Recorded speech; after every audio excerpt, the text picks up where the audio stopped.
So these are our structures of the larynx. Right here we have our thyroid cartilage.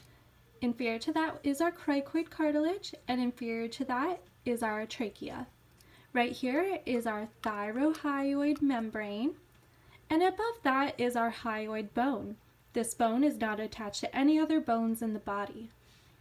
So we're going to rotate our structure. As you can see, this is a posterior view of the laryngeal structures. We also see the epiglottis, which protects the airway during swallow. And we can also see a view of the hyoid bone again, the thyrohyoid membrane, and the thyroid cartilage. Right here we can see this blue part right here is our arytenoid cartilages. And on top of that, this gray structure right here is our corniculate cartilages. So now I'm going to go over the intrinsic muscles of the larynx, which are all directly responsible for the movement of the vocal folds. Right here I'm going to show you two structures, which are the posterior cricoarytenoid muscles. They are both innervated by the posterior branch of the recurrent laryngeal nerve. So when the posterior cricoarytenoid muscles contract or move downward and towards the midline, it will cause the vocal processes to move laterally and superiorly, and that will result in opening and lengthening of the vocal folds. Now within the structures we can see the lateral cricoarytenoid muscles right here and right here.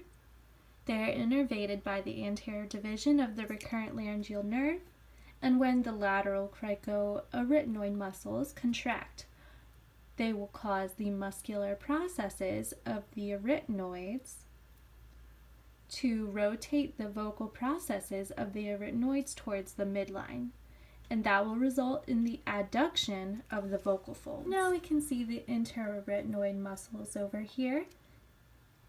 We have the oblique arytenoid muscles and the transverse arytenoid muscles, and they are both innervated by the anterior division of the recurrent laryngeal nerve. And when the interarytenoid muscles contract, it will cause the paired arytenoids to pull together towards the midline, and that will result in the adduction of the vocal folds. Now, as you can see within the larynx, we have our thyroarytenoid muscles and our vocalic muscles, which are defined by these black lines here.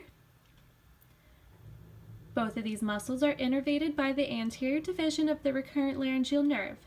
When the thyroarytenoid and vocalic muscles contract, this will cause the body of the vocal folds to shorten and condense, and results in an adduction of the vocal folds. This motion is only if the muscles are not co-contracting with other muscles. The contraction with the cricothyroid will control fundamental frequency. And finally, we can see the cricothyroid muscle. This is innervated by the external branch of the superior laryngeal nerve. When the cricothyroid muscles contract, it will cause the pars recta to rotate the thyroid cartilage inferiorly and the pars oblique to pull the thyroid anteriorly. That results in increased length and tension of the vocal folds.